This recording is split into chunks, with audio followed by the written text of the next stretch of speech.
हरे कृष्णा। तो I think हम लोग चैप्टर ऑफ डिवोशन का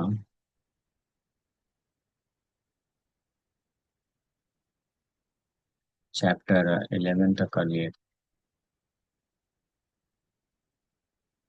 चैप्टर ऑफ डिवोशन, भक्ति रसामृत सिंधु। ये लॉ बुक है, पापा जी बोले लॉ बुक ऑफ इस्कॉन। इसका चैप्टर 11 कंप्लीट हो गया था। और further aspects of transcendental service chapter 12 ये आई थिंक चालू करना था। Hearing the revealed scriptures, residing in Mathura, rendering service to devotees, serving the Lord according to one's position, performing those service in Kartik, observing festival, celebrating the Lord's activities. एक एक करके हम लोग चर्चा करते हैं। तो ये जो अध्याय है पिछले दो तीन अध्यायों से श्रील रूप गोस्वामी प्रभुपाद भगवान की भक्ति में आगे बढ़ने के लिए, यानी भगवान की भक्ति में प्रगति कराने वाले कुछ ऐसे कार्य का वर्णन कर रहे हैं विस्तार से। ऐसे 64 अंग हैं भक्ति के। तो उन 64 अंगों का एक एक करके वर्णन श्री रूप गोस्वामी कर रहे हैं। तो हम लोग कई अंगों का वर्णन ऑलरेडी श्रवण कर चुके हैं।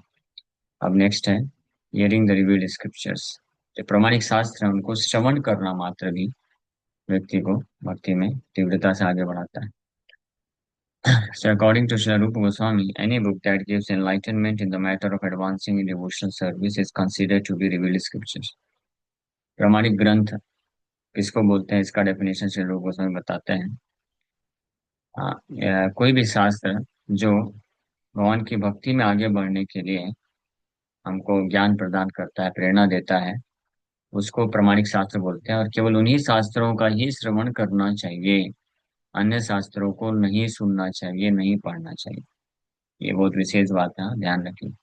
कई बार कुछ लोग बोलते हैं वो भी तो शास्त्र है, वो भी तो हाँ किसी ऋषि मुनि ने लिखा है, वेद व्यास जी लिखे हैं। लेकिन अगर हरिनाम चिंतामणि में श्रील भक्ति विनोद ठाकुर, जो चौथा नाम अपराध है ना, हाँ, टू ब्लास्फेम द वैदिक लिटरेचर्स, वैदिक श्रुति शास्त्रों का निंदा करना, तो इसके व्याख्या में अ, जो है भक्ति विनोद ठाकुर वर्णन करते हैं। हरिदास ठाकुर ये बताते हैं कि चैतन्य महाप्रभु को कि ऐसे शास्त्रों को पढ़ना भी, ऐसे शास्त्र जो कि भक्ति की महिमा को कम आकलन करते हैं, ज्ञान या योग साधन या निराकार के का जो वर्णन श्रेष्ठ बताते हैं भक्ति से, ऐसे शास्त्र भी, और ऐसे शास्त्र भी जिनमें भक्ति का कोई वर्णन ही नहीं, तो उन शास्त्रों को अगर कोई वैष्णव पढ़ता है, यानी भक्ति मार्ग में जो व्यक्ति लगा हुआ है, नाम जप करने वाला व्यक्ति, तो वो फिर हरिनाम प्रभु के प्रति अपराध कर बैठता है। उससे चौथा हरिनाम अपराध हो जाता है।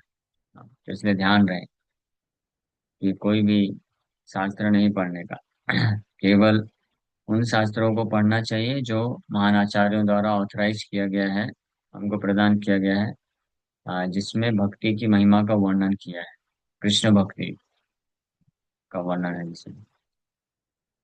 तो Srila Madhvacharya has also defined revealed scriptures as referring to books such as Ramayana, Mahabharata, Puran, Upanishad, Vedanta, and any other literature written in pursuance of such revealed scriptures.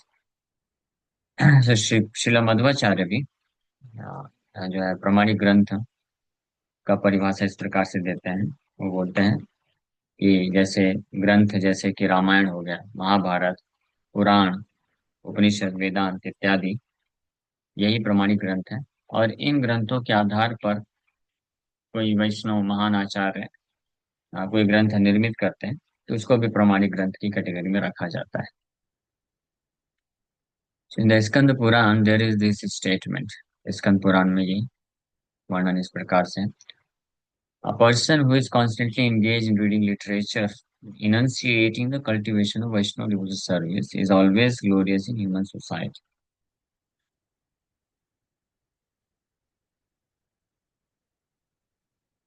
हाँ, कोई व्यक्ति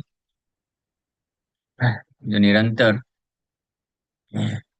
ऐसे शास्त्रों को पढ़ने में या श्रवण करने में लगा रहता है, जो वैष्णव आ, विचारधारा आ, को कल्टीवेट करने में मदद करता है। तो ऐसा व्यक्ति पूरे मनुष्य समाज में हमेशा ग्लोरियस है, हमेशा उसका गुणगान है। मतलब वो best of the human being. और and certainly lord Krishna becomes please with him, और निश्चित रूप में भगवान कृष्ण ऐसे भक्त से, ऐसे व्यक्ति से प्रसन्न हो जाते हैं। प्रभुपाद जी एक प्रवचन में बोलते हैं, जो भक्त गीता पढ़ता है तो भगवान कृष्ण उससे बहुत प्रसन्न होते हैं। प्रभुपाद जी बोलते हैं कि when Lord Krishna sees that somebody is reading Bhagavad Gita trying to understand, so Krishna becomes very pleased, and Krishna thinks, oh, here is a sincere devotee, he wants to understand me, let me give him intelligence so that he can understand. So Prabhupada ji बोलते हैं इस प्रवचन में कि भगवान कृष्ण जब देखते हैं कि कोई भक्त भगवद गीता पढ़ रहा है, तो भगवान सोचते हैं कि यहाँ पे एक बहुत अच्छा भक्त है जो भगवद गीता, मेरा गीता पढ़ रहा है, मुझे समझने का प्रयास कर रहा है। चलो मैं इसको बुद्धि दूंगा ताकि ये मुझे समझ जाए। तो भगवान भी बहुत प्रसन्न हो जाते हैं। A person who very carefully keeps such literature at home and offers respectful obeisances to it becomes freed from all sinful reactions and ultimately becomes worshipable by the demigods. पढ़ना और समझना तो दूर की बात है, यहाँ तक बताया गया स्कंद पुराण में कि कोई भी व्यक्ति ऐसे भक्ति, शास्त्रों को, जैसे भगवद गीता हो गया, भागवतम हो गया, इन ग्रंथों को अपने घर पे रखता है और उनको प्रणाम करता है, बस वो भी सारे पापों से मुक्त हो जाता है। और यहाँ तक हो जाता है कि देवतागण भी उसको पूजा करने लग जाते हैं। सोचिए। तो इसका मतलब ये नहीं है कि शास्त्रों को रख के बस डेली प्रणाम करें, लेकिन महिमा बताई गई। अगर शास्त्रों की इतनी महिमा है कि केवल रख के अगर कोई घर पे प्रणाम भी करता है डेली तो वो सारे पापों से मुक्त हो जाएगा। तो सोचिए अगर पढ़ लेगा तो क्या प्राप्त नहीं कर लेगा। हाँ, पढ़ेगा, समझेगा तो भगवान कृष्ण को प्राप्त कर लेगा, ना केवल पाप से मुक्त होगा बल्कि भगवान को प्राप्त कर लेगा। It is also said to Narad Muni, Narad Muni को भी बोला गया है, my dear Narada, a person who writes Vaishnav literature and keeps such literature at home has Lord Narayana always residing in his house. तो ये स्पेशली उन लोगों के लिए जो वैष्णव लिटरेचर लिखते हैं और घर पे रखते हैं। तो इसका मतलब ये है कि पहले के समय में ऐसे लिटरेचर प्रिंट नहीं होते थे, तो ब्राह्मण लोग लिखा करते थे और घर पे रखते थे। तो जो इन ऐसे शास्त्रों को लेके घर पे रखता है, तो भगवान नारायण उन ग्रंथों के माध्यम से हमेशा उसके घर पे रहते हैं। ये है इसका तात्पर्य। इन Shrimad Bhagavatam 12th canto 13th chapter verse 15 it is stated, Bhagavatam के 12वें स्कंद 13वां अध्याय 15 नंबर वर्ष श्लोक में बोला गया है, Shrimad Bhagavatam is the essence of all Vedanta philosophy. Any person who has become attached in some way or other to the reading of Srimad Bhagavatam cannot have any taste for reading any other literature. That is a fact. In other words, a person who has realized the transcendental bliss of Srimad Bhagavatam cannot be satisfied with mundane writings. ये बिल्कुल सत्य लिखा है, निश्चित रूप। हम personally experience है। पहले भागवतम, इस्कॉन से जब नहीं जुड़े थे, भागवतम नहीं पढ़े थे, तो बहुत सारे अनेकों अनेकों चीज पढ़ने का टेस्ट रहता था। मैगजीन्स पढ़ते थे, नॉवेल्स, और इधर उधर के न्यूज, हाँ, ये सब पढ़ते थे, उसमें टेस्ट आता था। लेकिन जैसे इस्कॉन से जुड़े और प्रभुपाद जी का गीता और भागवतम हाथ में लगा, उसको पढ़ना चालू किए, थोड़ा सा बस टेस्ट हो गया, थोड़ा सा भी अटैचमेंट डेवलप हो गया, तो बाकी सारे जितने भी पहले सब पढ़ते थे मैगजीन्स इत्यादि, ये सब सब व्यर्थ लगने लगे, रबिश, कूड़ा करकट की तरह प्रतीत होने लग गया। टेस्ट खत्म हो गया वो तो वो भी दूर की बात है। तो ऐसा प्रतीत होने लग गया ये सब कचरा है, फालतू, टाइम वेस्ट, पेपर और इंक का वेस्ट, बर्बादी। और ये सच में बर्बादी ही है। प्रभुपाद जी इसको प्रूव करके बताते हैं। प्रभुपाद जी बोलते हैं कि डेली जो है, कितने सारे, एक एक शहर में दर्जनों न्यूज़पेपर जो है, हजारों नहीं लाखों की संख्या में बांटे जाते हैं घर घर में। और फिर दूसरे तीसरे दिन क्या होता है, कूड़े करकट की तरह उसको फेंक दिया जाता है। यही है। हाँ, मंडेन लिटरेचर का ये औकात है। लेकिन श्रीमद् भागवतम देखिए, लोग न केवल उसको हमेशा रखते हैं, पढ़ते हैं, और जो जितना पढ़ता है उसको उतना ही और आसक्ति होता जाता है, और पढ़ना चाहता है और बार बार पढ़ना चाहता है। कोई ऐसा व्यक्ति है जो एक ही न्यूज़पेपर को एक महीने तक डेली पढ़ सके? है कोई ऐसा? कभी आपने सुना है? अगर ऐसा कोई करेगा तो उसको पागल बोलेंगे। पागल हो गया है। हाँ, क्योंकि उसमें क्या है, रस नहीं है, नीरस है वो। बट भगवान के जो ग्रंथ है वो दिव्य है। ये कोई भी व्यक्ति रियलाइज कर सकता है। आप में से कितने भक्तों ने ये जो यहाँ पे लिखा है रियलाइज किया है, अपने जीवन में एक्सपीरियंस किया है? यस, जब से भागवतम पढ़ना चालू कर दिए, ये जो मंडेन लिटरेचर है, इसके प्रति टेस्ट खत्म होता जा रहा है। हम्म, किसी ने नहीं रियलाइज किया? पढ़ा ही नहीं इसका मतलब। अच्छा, कुछ लोगों ने किया है। पढ़ेंगे तो रियलाइज करेंगे। पढ़िए, भागवतम पढ़िए, तो आपको जो ये सब अन्य जितने भी चीजें पढ़ने का जो शौक होगा वो सब नष्ट हो जाएगा। न केवल पढ़ने का, ये सब देखने का भी, मूवीज, टीवी सीरियल, सब देखने का भी शौक खत्म हो जाएगा।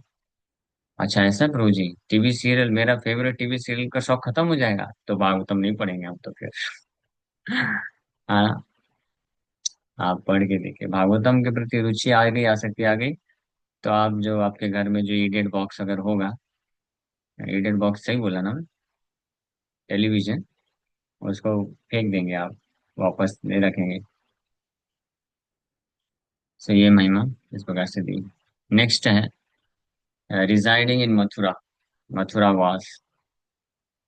So in the Varaha Puran, there is a statement praising the residential quarters of Mathura. Lord Varaha tells the men of earth, any person who becomes attracted to places other than Mathura will certainly be captivated by the illusory energy. सुनिए, वराह पुराण में क्या बताया गया है। मथुरा वास, मथुरा वृंदावन यात्रा। ध्यान से सुनिए, जो भक्त लोग वृंदावन नहीं जा रहे हैं ना, वराह भगवान क्या बता रहे हैं। सो मथुरा के जो रेसिडेंशियल क्वार्टर्स हैं उनके बारे में वर्णन है। अब भगवान वराह खुद बोलते हैं कि कोई भी व्यक्ति इस पृथ्वी में जो कि वृंदावन मथुरा, मथुरा मतलब वृंदावन मथुरा दोनों, मथुरा में ही वृंदावन आता है, जो भी व्यक्ति वृंदावन मथुरा या मायापुर जगन्नाथपुरी धाम इत्यादि ये धाम के अलावा किसी अन्य स्थान में निवास करने के प्रति आकर्षित होता है, तो निश्चित रूप में, डाउट नहीं है, निश्चित रूप में वो माया से प्रभावित व्यक्ति है। हाँ, यानी जिसके भी हृदय में भगवान के धाम जाने की इच्छा अगर प्रकट नहीं होती है, तो इसका मतलब वो माया में। हाँ, भले जाए ना जाए, लेकिन इच्छा तीव्र होनी चाहिए। हो सकता है किसी कारणवश नहीं जा पा रहे हम, या जो भक्त लोग का, कई बार भक्तों का सेवा होता है प्रचार का, तो वो इच्छा रखते हैं लेकिन जा नहीं पाते। ये इच्छा तो होनी चाहिए कि हम मायापुर जाएं, जगन्नाथपुरी जाएं, वृंदावन जाएं, जहाँ पे भगवान के दिव्य लीलाएं हुई हैं, वहाँ पे साधु संग मिले और भक्ति करे, भजन करे। तो अगर ऐसी इच्छा नहीं आती किसी की, और इच्छा आती है कि मैं लॉस एंजलिस जाऊं, वेस्ट वर्जीनिया जाऊं, हाँ, यूरोप जाऊं, लंदन जाऊं, तो इसका मतलब वो पूरी तरीके से, निश्चित रूप में, निश्चित ही वो माया में। ये कौन बोल रहा है? ये हम नहीं बोल रहे हैं, ये वराह पुराण में भगवान वराह बोल रहे हैं। किसी को ऑब्जेक्शन होगा तो वराह भगवान के पास जाइएगा, उनको बोलिएगा। In the Brahman Puran, it is said that all the results of traveling on all the pilgrimages within the three worlds can be achieved simply by touching the holy land of Mathura. ब्रह्मांड पुराण में बताया गया है कि पूरे ब्रह्मांड में सभी तीर्थ स्थानों का भ्रमण करने का जो फल है वो व्यक्ति प्राप्त कर लेता है केवल वृंदावन धाम या मथुरा धाम में जाकर के उसका स्पर्श करने मात्र से। यह है potential. So in many shastras, scriptures, it is said that simply by hearing, remembering, glorifying, desiring, seeing, or touching the land of Mathura, one can achieve all desires.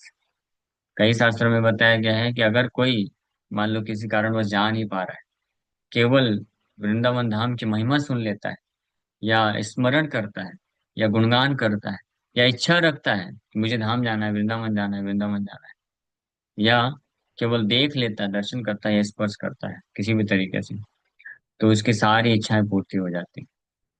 लेकिन सावधान, हाँ, कौन सी इच्छा है? आध्यात्मिक इच्छा है, हाँ। No material desire. भगवान के भक्त कोई भौतिक इच्छा नहीं रखता है। ठीक है।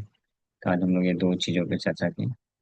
कल आगे रेंडरिंग सर्विस टू डिवोटीज, साधु सेवा, भक्त सेवा परम सिद्धि, प्रेमलती कार मूला। भक्त सेवा करने का जो फल है, कल चर्चा करेंगे। Thank you very much. Hare Krishna. किसी भक्त का कोई प्रश्न है क्या? पूछ सकते हैं।